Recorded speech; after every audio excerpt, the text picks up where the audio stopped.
for the message I get. Oh, you want a few jokes today? 2 jokes? So this mother's trying to teach her 5-year-old daughter how to introduce herself. And the daughter keeps saying, I'm Mrs. Dorothy Ann Jackson's daughter. And she says, no, you're Mary Grace Jackson. Daughter says, okay, I understand, okay. So she goes to Sunday school, and the Sunday school vicar says, oh, so you're Mrs. Dorothy Ann Jackson's daughter, aren't you? And the little girl says, well, I thought I was, but I guess I'm not.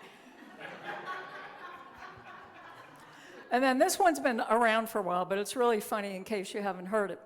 So this priest is getting ready to get his pupils, his students, ready for communion. And he says, now who knows what the resurrection is? And without a moment's delay, a 7-year-old boy raises his hand and he says, if you have one that lasts for more than 4 minutes, call the doctor.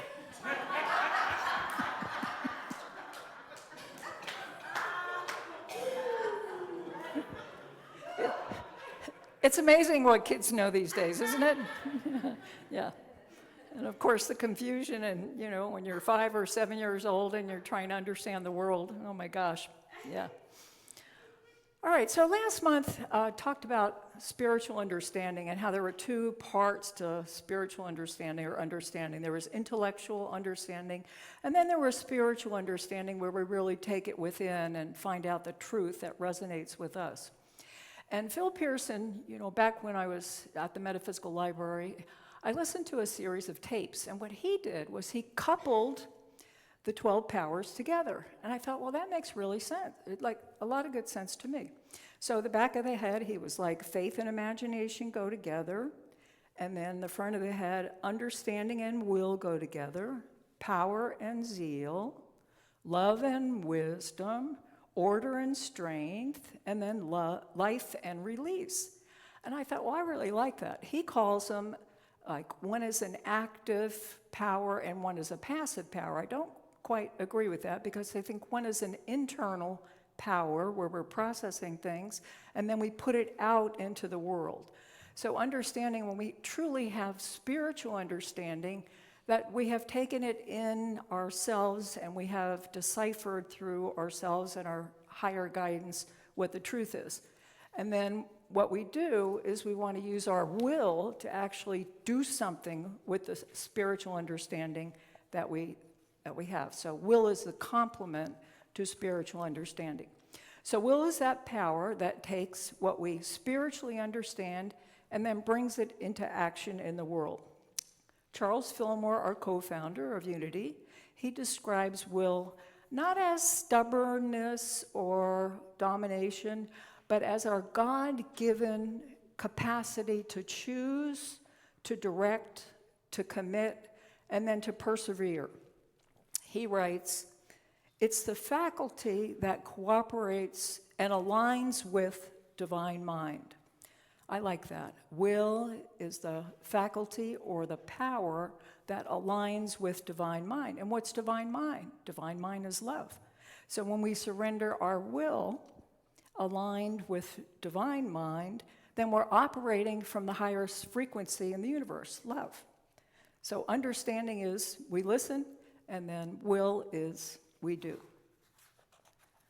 So if we wanted to live, all of us, if we wanted to live from a highest consciousness, our prayer every day, and sometimes, many times during the day, what is mine to do? What is mine to do today? What is mine to do about this situation? What is mine to do right now in this interaction? And then we would have to wait and get some spiritual understanding from divine mind where we're actually connecting, and then we would use our will to do something with it. So spiritual understanding ought to precede divine will. But can anyone relate to times where we just put our will forth without any kind of spiritual understanding? Yeah, I'm seeing some head nods out there, yeah. So will has 2 expressions too. There's personal will that says, I want what I want. It's often directed by fear or habit or ego. And spiritual will says, show me the highest way. It's the willingness to align ourselves with that divine mind. And, one of the, I guess, highest examples is Jesus in Gethsemane, where, his personal desire, his will, was let this cup pass from me, but then he comes in from a higher place, and he says, yet not my will, but yours be done. So, a couple of examples. Let's just pretend that GPS works 100% all the time, which, of course, we know it doesn't. But GPS directs us, so that's our understanding of where we're getting from point A to point B. But then we have to do our will. We have to actually steer the wheel and turn when it tells us to turn. So that's an understanding, and then will we actually take the action. Another example is on a sailboat. Now, we can't control the wind. We can't control the tide. We set the sail, and spiritual will is not about controlling our life. It's about choosing our response to life. Personal will sometimes reacts, and spiritual will respond. So, and one of the things about will, I mean, you think like, oh, come on, we're getting a message on will. Everybody knows will. But will is, we need will to express every other power, right? We need will to express love and wisdom and zeal and imagination and strength and all those other powers. So in many ways, our will makes us really captain of our ship. And, as we consciously develop these powers and we activate these chakras where they're located, we become more spiritually steady. Now, that doesn't mean that storms are not going to come through, strong winds are still going to arise, but what we're doing is we're building a seaworthy consciousness so that what's ahead and all of the gyrations that happen in the world and in politics and everything else, we don't get tossed about. We have a kind of a neutral, steady ground here. So we're here to express the divine, and Unity teaches, of course, that we're made in the image and likeness of God, and I see that as I look out. I was just looking at Spencer, and I just see he's made in the image and likeness of God. I just see that beautiful spirit. And these 12 powers are expressions of that divine nature. So what I like to think of them as is, when we think about expressing our divinity, it's like we are pressing out into the world our divinity. We're pressing out, our will or our love or our wisdom. So we have it in us, and as we keep these conscious in our minds, we decide to use them out in the world, we just press them out. So I remember one time I was in the grocery store, and there was this older woman there, and older than me, and she had a broken arm, and I was just passing her on the aisle, and I said, oh, that makes shopping a little bit harder. And she just stopped. And I knew, I didn't have any place to go, but I knew it was going to be long, you know what I mean? And so she told me, from the beginning and through the doctor and, and all that. So, and that is expressing our divine will of compassion, of listening, of patience, of a gift, because she got to tell her story to one more person. So it doesn't have to be these great things that we do every day, but we do these little things and they all make a difference. So this time period called the Lion's Gate they say it's where the heavenly realms bless all the animals, all the plants, all the trees, and all the two-leggeds. We're the two-leggeds. And we're going to get divine ideas that are going to call us forth to be a greater force in the world. And this is what happened to Moses, God called Moses to lead the Israelites, and Moses said, what? What, are you kidding me? Who am I? What will I say? Why will they believe me? And these are questions that we might ask when something is asked of us that's larger than ourselves. And I'm sure every one of you can image a time in your life where something was required of you or asked of you that was something larger than you were currently living, and you had to step up to it. So, and what does God respond? God says, I am that I am. And the Jewish philosopher Martin Buber says in Hebrew, it really means, I will be with you wherever you are. It doesn't say that the journey is going to be easy, because the journey right now on planet Earth is not easy. But God's promise is presence. And we say that all the time. We say there is only one power and one presence in the universe and in our lives. So I came upon this story, and it's called The Bird in the Forest by Chris Smith. And what happens is this little parrot, there's a storm, and there's lightning, and there's thunder, and it's dark, and the lightning strikes an ancient tree, and all of a sudden the forest is ablaze. And first the parrot runs around and he says, fire, fire, everybody run to the river. And then the parrot says, oh gosh, what can I do? Listens, gets spiritual understanding. Says, well, go down to the river and dip your body into it, get some water on your wings, come back, get to the fire, and let the droplets of water go over the fire. And so the bird does that. Time and time again. And his wings, the wings are getting black, and, he's coughing, and it's really hard. And it keeps going. So the gods above are laughing, and they're saying, oh, what does this little bird think that this can do? There's a big forest fire out here. But one of the gods has compassion. This is a story, so gods are up there. Okay, so the gods are up there, and they say, oh, this little bird, what can they do? But one God really has compassion, and he makes himself into a big golden eagle, and he flies down, and he says, little bird, quit, save yourself. This is not good, save yourself. And the little bird says, I don't need some big golden eagle like you to come and tell me what to do. I need your help. And you're going to hear this almost every Sunday, but this is the time, I always ask in the beginning of the service, ascended beings, angels, saints, everybody help us. They're here. They're waiting. We have to ask.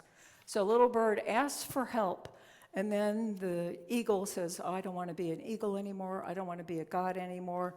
And he feels upset and shame, and now the deluge of his tears come down in streams of water, and they put all the fires out, and all the animals are chirping, and the parrot is really happy, and all of that. And I tell that story because don't you sometimes feel like you're a little bird, and you're thinking, the world's a mess. What am I supposed to do?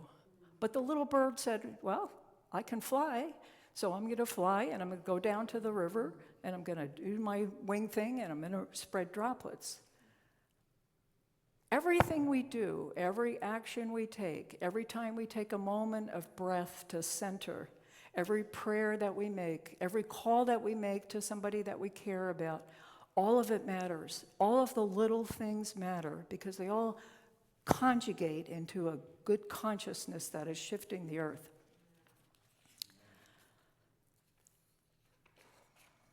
So, why should you use your will? Here's the science behind it. Because, science is finally catching up with spirituality, isn't it? Yeah. So there's two Australian researchers, Megan Oden and Ken Sheng, and they enroll people in this physical exercise program. And the people come into this physical exercise program voluntarily. They said before, what's the wording? They say here that they're definitely couch potatoes, okay? So they're enrolling in this kind of as a last resort, but, they want to do this. So the researchers kept pushing them. Every week they get more weights and they have to do more aerobics and all of that. So at the end, they're logging all the results. And one of the things the researchers find is that the people that were involved in this, well, they reported that they smoked less, they drank less alcohol, less caffeine, and they ate less junk food. So the researchers were like, hey, well, that's interesting. Let's try it again. Let's do something different. So this time they did some kind of money management course, and they encouraged people to deny themselves the luxuries. Don't go out to eat all the time, and don't stop at Starbucks and, do all that kind of stuff. And of course, nobody wanted to keep these logs, but they did. And so, at the end, again, this was a 4-month study. They got the logs, and what they found people smoke less. They drank less coffee. They drank less alcohol. They ate less junk food. They're like, well, this is incredible. Let's just try one more thing. So this time they did study habits, and they enrolled these kids, and their study habits improved. And they read the logs, and the same thing happened. They smoked fewer cigarettes, they drank less alcohol, they drank less coffee, and they ate less junk food. This research shows, another researcher, Tom Hooton, I think his name is, from Dartmouth, he's done a lot of research on will. And what it says is, when we put effort in one area of our life, when we use our will, our power of will, which is the power this month, and the apostle is Matthew, the tax collector, so the color is silver, of course. When we put action in will, that people get better at regulating their impulses. When we get into the will power groove, our brain starts practicing how to help us focus on our goal, or help us on our intention, or whatever we want to achieve. So here's a question for today is, maybe you already know this. Maybe you already know where in your life is the next step, but you haven't quite chosen yet. And maybe you don't know the next step, and then you go back into spiritual understanding and listening. But where in your life is that next step for you to take? And what would it take for you to take it? Knowing what we know about will, we just have to set up a habit. All the work on habits, Thomas Durig, I think his name is, he's a power of habit and atomic habit. You have to create a habit, so you do things at the same time, at the same place, every day, and it becomes a habit. Just like when we wake up in the morning, we put on some water, for most of us probably, tea or coffee or something like that, So what is our habit? And some people say, oh, I don't really have time to meditate in the morning, and I can't sit still and all of that. Okay, then your habit might be, hey, when I'm driving to work, I'm not going to listen to anything. Instead, I'm going to tune into my higher self. Just for, whatever the time takes you to get to your work. Or, some other time when you're not listening to anything else, where are you going to say some prayers? Or where are you going to take a couple of breaths? Maybe if you work after lunch, you say, hey, you know what? Before I start work after lunch, I'm going to take 5 or 7 minutes, close my eyes, tune into the infinite, take a few breaths, connect, and ask, what's mine to do next? Light of God surrounds us.